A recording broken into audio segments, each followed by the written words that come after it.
Hello everyone, आप देख रहे हैं चैनल अमीन इन्फो। तो as you all know, Delhi university के पोस्ट ग्रेजुएट एडमिशन के लिए काउंसलिंग शुरू हो गई है। और ये काउंसलिंग रेगुलर और एनसी वेब में अगर आपको पीजी में एडमिशन चाहिए तो उन बच्चों के लिए है। इस काउंसलिंग की प्री कंडीशंस क्या है भाई? आपको जिस कोर्स में एडमिशन लेना है उस कोर्स का CUT का एग्ज़ाम आपने दिया होना चाहिए। CUT का स्कोर कार्ड उस पर्टिकुलर प्रोग्राम का आपके पास होना चाहिए। अब इस फॉर्म से रिलेटेड काफ़ी बच्चों के कुछ डाउट्स आ रहे हैं। आज के इस वीडियो में हम इसी डाउट को क्लियर करने आए हैं। तो लेट्स स्टार्ट द वीडियो। सबसे पहले यार, अभी देखो, इसका जो डिटेल शेड्यूल है वो रिलीज़ नहीं करा है दिल्ली यूनिवर्सिटी ने। लास्ट डेट अभी इसकी नोटिफाइड नहीं है कि इस फॉर्म की लास्ट डेट कब तक है। हो सकता है जिस टाइम पर आप ये वीडियो देख रहे हो लास्ट डेट नोटिफाई हो जाए तो उसके ऊपर सेपरेट वीडियो बना दी जाएगी, लेकिन as of now last date अभी हमें नहीं मालूम। 25 अप्रैल की रात में ये फॉर्म निकले हैं अप्रॉक्स 10 बजे के बाद। तो कम से कम मैं इतना कह सकता हूँ 20 से 25 मई तक ये फॉर्म चलते रहेंगे। तो आप बिल्कुल तसल्ली के साथ इस फॉर्म को भरिए। इस फॉर्म में कोई भी फर्स्ट कम फर्स्ट सर्व का चक्कर नहीं है। आप अगर जब आपके पास डॉक्यूमेंटेशन पूरे हो जाए आप इस फॉर्म को भर दीजिएगा। दूसरी बात यह है कि इस फॉर्म को भरे बिना भाई एडमिशन होगा नहीं, सिंपल सी बात है। ये फॉर्म भरना आप लोगों के लिए ज़रूरी है। और इस फॉर्म की जो फ़ीस है 250 रुपये की है और रिज़र्व वालों के लिए 100 रुपये की फ़ीस है। कुछ अगर आप स्पोर्ट्स कोटा या कुछ परफॉर्मेंस बेस्ड प्रोग्राम में अप्लाई कर रहे हो तो उसकी कुछ और एडिशनल फ़ीस जाएगी। दूसरी बात ये आती है, सर हमें 2 प्रोग्राम का हमने CUT दिया है और हमें दोनों प्रोग्राम के लिए अप्लाई करना है, उसके लिए कैसे अप्लाई होगा? भाई एक ही पोर्टल से अप्लाई होगा। एक ही पोर्टल में रजिस्ट्रेशन करके आप फ़ीस भरोगे एक प्रोग्राम की। फ़ीस भरने के बाद दोबारा उसी पोर्टल पर जाकर आप दोबारा से अप्लाई फॉर प्रोग्राम पे जाकर दूसरे प्रोग्राम के लिए अप्लाई कर सकते हो और उस पर्टिकुलर प्रोग्राम की फ़ीस भर सकते हो। तो एक ही पोर्टल से आप मल्टीपल प्रोग्राम्स के लिए अप्लाई कर सकते हो। कंडीशन ये है कि अगर एक से ज़्यादा प्रोग्राम्स के लिए अप्लाई कर रहे हो तो जितने भी प्रोग्राम्स के लिए आप अप्लाई कर रहे हो दोनों की फ़ीस आपने भरी होनी चाहिए। फ़ीस भी और दोनों का CUT भी आपने दिया होना चाहिए। ये कंडीशन की मैं बात कर रहा था। अब फ़ीस पेमेंट में भी काफ़ी बच्चों को दिक्कत आ रही है। सारे स्टेप्स कंप्लीट कर लिए, फिर लास्ट में अंडरटेकिंग एक्सेप्ट करके सभी बॉक्स पे टिक करके जब आप फ़ीस पेमेंट के लिए जाते हो तो लिखा आता है कि फ़ीस पेमेंट इज़ डिसेबल्ड। तो इसमें आपकी कोई परेशानी नहीं है। जब फॉर्म निकले थे मैं तभी आपसे बोल देता कि अभी फॉर्म 2 से 3 दिन रुक कर भरें।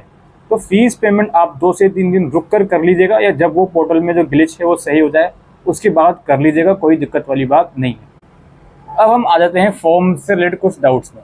सबसे पहले हम यहाँ पे क्लियर करेंगे भाई ग्रेजुएशन की जो डिटेल्स वहाँ एंटर करनी है उसका क्या चक्कर है जी। देखो जी, सबसे पहले उन बच्चों से बात करते हैं जो एक्स स्टूडेंट हैं DU के, यानी जिनका रिज़ल्ट पहले आ चुका है। DU हम नहीं कर रहे, और भी यूनिवर्सिटी से बच्चे ग्रेजुएट होते हैं 2023 या 22 में, पहले आपका रिज़ल्ट आ चुका है। तो आपके लिए सिंपल सा चीज़ है भाई, कुछ टेंशन ही नहीं है रिज़ल्ट अवेटेड की। आपको उसमें सेमेस्टर वाइज परसेंटेज डालनी है। आपका 3 ईयर ग्रेजुएशन है तो उसमें पूछेगा कि भाई मोड ऑफ ग्रेजुएशन क्या था, सेमेस्टर या एनुअल, आप अपने हिसाब से सेलेक्ट करोगे। फिर पूछेगा ड्यूरेशन क्या था आपका, कितने साल का था ग्रेजुएशन, आप अपने हिसाब से सेलेक्ट करोगे। देन उसके अकॉर्डिंगली आपसे सेमेस्टर वाइज परसेंटेज मांगेगा। अब अगर आप DU से ग्रेजुएट हो, SOL या NCF या रेगुलर से, और 2023 में आपने ग्रेजुएशन करा है, तो आप सेमेस्टर वाइज परसेंटेज कैलकुलेट करने के लिए अपनी SGPA को डायरेक्टली 10 से मल्टीप्लाई करोगे। लाइक फॉर एग्जांपल, अगर आपका SGPA किसी सेमेस्टर में 6.58 है तो आपका उस पर्टिकुलर सेमेस्टर का परसेंटेज हो गया 65.80। That's it. इसी तरीके से बाकी सेमेस्टर की भी आप परसेंटेज वहाँ पर कैलकुलेट करके लिख दोगे तो एवरेज परसेंटेज अपने आप ही वो लोग कैलकुलेट कर लेंगे। अपने आप ही सिस्टम में एवरेज परसेंटेज कैलकुलेट कर ली जाएगी। ये हुई बात ख़त्म। इसी तरीके से अगर आप किसी दूसरी यूनिवर्सिटी से ग्रेजुएट हो तो अपनी यूनिवर्सिटी का जो परसेंटेज कैलकुलेट करने का फॉर्मूला है आपका, उस फॉर्मूले के हिसाब से परसेंटेज कैलकुलेट करिए सेमेस्टर वाइज, देन वहाँ पर एंटर कीजिए। अगर आपकी यूनिवर्सिटी में एनुअल वाइज रिजल्ट आता था तो उसी हिसाब से एनुअल वाइज वहाँ पे सेलेक्ट करोगे आप, तो एनुअल वाइज ही आपसे परसेंटेज पूछी जाएगी। एक पॉइंट और ऐड कर दूँ, अगर आप DU से 2022 से उससे पहले के ग्रेजुएट हो तो परसेंटेज कैलकुलेट करने का फॉर्मूला डायरेक्टली 10 से मल्टीप्लाई नहीं करना, आपको 9.5 से मल्टीप्लाई करना है। अगर आप 2022 से उससे पहले के ग्रेजुएट हो तो 2023 से उसके बाद की ग्रेजुएशन जिसकी हो रही है उसे सिंपली 10 से मल्टीप्लाई करना है डायरेक्टली SGPA को, परसेंटेज आपकी निकल जाएगी। That's it. अब रिजल्ट अवेटेड वाले बच्चे परेशान हो रहे हैं। बहुत से बच्चे ऐसे हैं जिनका सेमेस्टर 5 का भी रिजल्ट नहीं आया, पहले हम बात करते हैं ऐसे बच्चों की जिनका सेमेस्टर 5 तक का रिजल्ट क्लियर है, सेमेस्टर 6 के तो एग्ज़ाम ही नहीं हुआ खैर अभी। तो अब क्या करें जी? भाई पोर्टल में सब कुछ उसी तरीके से करना है, मार्क्स बस सेमेस्टर 6 वाले सेक्शन में आके आपको अवेटेड डाल देना है, उसमें मार्क्स एंटर करने की ज़रूरत नहीं मिलेगी। यानी कि जो सेमेस्टर वाइज परसेंटेज जहाँ पर पूछ रहा है वहाँ पर ये भी पूछा जा रहा है कि पर्टिकुलर सेमेस्टर में पास हो या अवेटेड हो, तो सेमेस्टर 6 में अवेटेड डाल दीजिए और जो एवरेज परसेंटेज वो लोग कैलकुलेट करेंगे सेमेस्टर 5 तक की करेंगे। जब फिर करेक्शन विंडो या आगे कर अपॉर्चुनिटी मिलती है तो उस चीज़ को आप लोग अपडेट कर दीजिएगा, दैट्स इट, और कुछ नहीं करना आपको। अब इसमें बहुत से बच्चे ऐसे हैं जिनका सेमेस्टर 5 तक का भी रिजल्ट नहीं आया, वो लोग क्या करें? देखो, सबसे पहले तो जिसने अगर फॉर्म भर दिया, सेमेस्टर 5 का रिजल्ट नहीं आया, आपने सेमेस्टर 4 तक का रिजल्ट डाल के फॉर्म भर दिया, तो कोई स्ट्रेस नहीं लेना, टेंशन वाली बात नहीं है, फॉर्म रिजेक्ट नहीं होगा। लेकिन मैं एक रिकमेंड करूंगा आप लोगों को कि जिनका सेमेस्टर 5 का रिजल्ट अभी नहीं आया, तो उम्मीद है कि सेमेस्टर 5 का रिजल्ट इस मंथ में या नेक्स्ट मंथ तक, मतलब इस फॉर्म की लास्ट डेट से पहले पहले आ जाएगा। तो जब रिजल्ट आ जाएगा उसके बाद फॉर्म भर दीजिएगा। लेकिन जिसने भर दिया सेमेस्टर 4 का रिजल्ट सेमेस्टर 4 तक का रिजल्ट डालकर, तो उसे परेशान होने वाली बात नहीं है, उसका फॉर्म भी एक्सेप्ट हो जाएगा, रिजेक्ट नहीं होगा। ये बात क्लियर? तो आई डोंट थिंक कि अब ग्रेजुएशन के मार्क्स एंटर करने में किसी को कोई दिक्कत होगी। ठीक है, थोड़ा सा लंबी हो रही है वीडियो, बट आपके डाउट क्लियर होते हुए चलेंगे इसमें। इसके अलावा ये चीज़ क्लियर, इसके अलावा डॉक्यूमेंटेशन पे थोड़ा हम बात करते हैं। डॉक्यूमेंट आपको कौन कौन से चाहिए? Photograph, signature. ये फोटोग्राफ और सिग्नेचर तो आपको इनिशियली अपलोड हुए हुए मिलेंगे, CUET फॉर्म से ही उन लोगों ने अटैच कर लिया। इसके अलावा CUET का स्कोर कार्ड चाहिए आपको, 10th की मार्कशीट चाहिए, रिजर्व कैटेगरी का सर्टिफिकेट चाहिए। रिजर्व कैटेगरी में अगर OBC या EWS से बिलोंग करते हो तो 31 मार्च 2024 के बाद का डॉक्यूमेंट आपको चाहिए। ऑलराइट, ये सब चीज़ें क्लियर। SC ST के लिए कितने भी पुराना डॉक्यूमेंट हो बट वो वैलिड हो तो वो चल जाता है, कोई दिक्कत नहीं है। बाकी अगर आप डिसेबल कैंडिडेट हो, कोई स्पोर्ट्स कोटा है, कोई डिफेंस कोटा है, तो उसके डॉक्यूमेंट लगेंगे, वो अलग मैटर है। ये क्लियर हो गई। इसके अलावा अब चीज़ों को समझिए। जिन बच्चों की ग्रेजुएशन DU से ही है, उन्हें माइग्रेशन सर्टिफिकेट की ज़रूरत नहीं है। पिछले साल पोर्टल में वो लोग ID कार्ड वगैरह मांग रहे थे, इस बार नहीं मांग रहे। अगर मांग रहे होंगे, अगर आप DU से ही ग्रेजुएट हो, वहाँ पर कोई अटपटा सा डॉक्यूमेंट मांग लिया, तो अपना हैंड रिटन एप्लीकेशन लगा देना कि भाई मैं तो DU से ही ग्रेजुएट हूँ, आप मुझसे माइग्रेशन क्यों मांग रहे हो, दैट्स इट। कुछ नहीं करना हो, मुझसे मांगेगा नहीं इस बार, पोर्टल में वो एरर इस बार नहीं है। लेकिन फिर भी अगर आप DU से ग्रेजुएट हो तो आपसे एक और चीज़ मांगी जा रही है कि भाई अंडरटेकिंग लेकर आओ अपनी एलिजिबिलिटी क्राइटेरिया का। और ये उन बच्चों से भी मांगी जा रही है जो फाइनल ईयर में है, और उन बच्चों से भी मांगी जा रही है जो ऑलरेडी ग्रेजुएट हो चुके हैं। तो अब क्या करेगी? देखो, जो फाइनल ईयर में है वो तो ऑब्वियसली अंडरटेकिंग ही लगाएंगे, उसमें कोई प्रॉब्लम है नहीं। जिनका रिजल्ट अवेटेड है वो अंडरटेकिंग ही लगाएंगे। और जो जिनका सेमेस्टर 5 का रिजल्ट नहीं आया, अंडरटेकिंग में लिखा हुआ है कि मेरा सेमेस्टर 5 का रिजल्ट आ गया है, सेमेस्टर 6 का आ जाएगा, कोई दिक्कत नहीं है। अगर उन्होंने ये अंडरटेकिंग लगाकर फॉर्म भर दिया है, सेमेस्टर 4 तक का रिजल्ट आया है, तो रिजेक्ट नहीं होगा फॉर्म। ये इतना कोई बड़ा मसला नहीं है, रिजेक्ट नहीं होगा। बाकी मैंने आपको बता दिया, अगर जिसने नहीं भरा तो थोड़ा सा इंतजार कर लें। अब ये है कि जिनका ग्रेजुएशन पूरा है, 2023 में हो गया था, 22 में हो गया था, वो तो मार्कशीट और प्रोविजनल सर्टिफिकेट एक ही PDF में अटैच करके लगाएंगे। डिग्री आ गई तो डिग्री लगा सकते हो, डिग्री नहीं आई तो प्रोविजनल से काम चल जाएगा। कुछ बच्चे बोल रहे थे कि सर मैंने प्रोविजनल इशू नहीं करवाया अब तक, तो वो क्यों नहीं करवाया वो हमें नहीं पता जी। आप PG में एडमिशन देना चाहते हो, आपने प्रोविजनल अभी तक इशू नहीं करवाया, तो ये आपकी प्रॉब्लम है, आप जाकर इशू करवाइए। SOL का तो फ्री ऑफ कॉस्ट मिल जाता है, रेगुलर का प्रोविजनल सर्टिफिकेट 500 रुपये पे करके मिलता है, तो वो इशू करवाइए, हफ्ते भर के अंदर वो आ जाता है। फिर वो मार्कशीट के साथ PDF में सिंगल PDF में अटैच करके उसको लगाइए।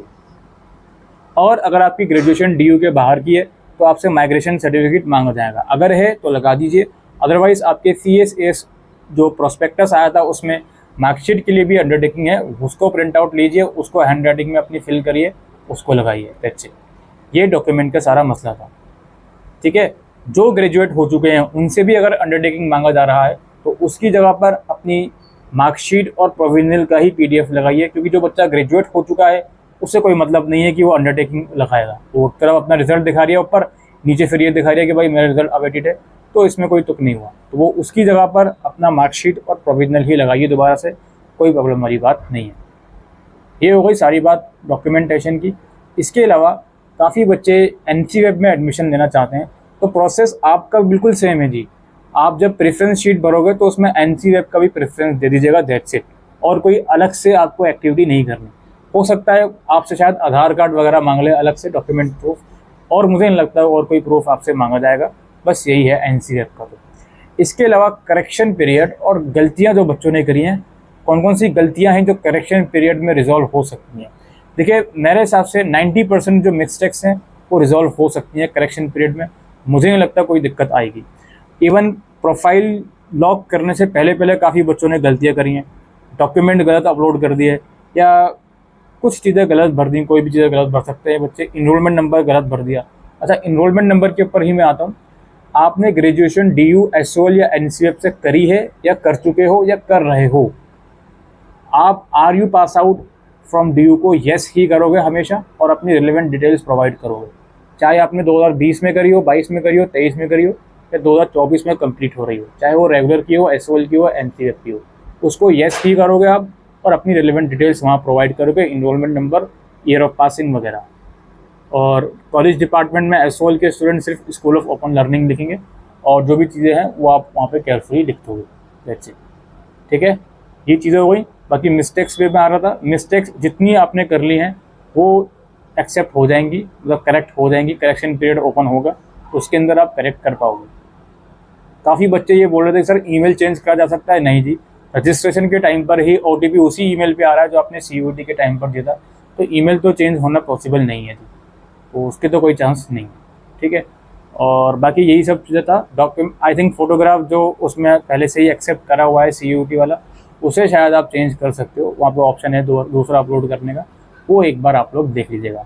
बाकी प्लीज़ कोशिश ये करें फॉर्म भरते वक्त कोई मिस्टेक आप खुद से ना करो, प्लीज़ फॉर्म को 3 से 4 बार वेरीफाई करो फाइनल सबमिट करने से पहले, प्रोफाइल लॉक करने से पहले प्रोफाइल को 3 से 4 बार वेरीफाई करो कि सारी चीज़ें आपने सही भरी हैं या नहीं। गैप ईयर जिनका 2023 में ग्रेजुएशन हुआ है या उससे पहले उनका गैप ईयर होगा, जिनका 2024 में हो रहा है या बाद में हो रहा है उनका गैप ईयर नहीं होगा। ठीक है जी, सिंपल सी बात है।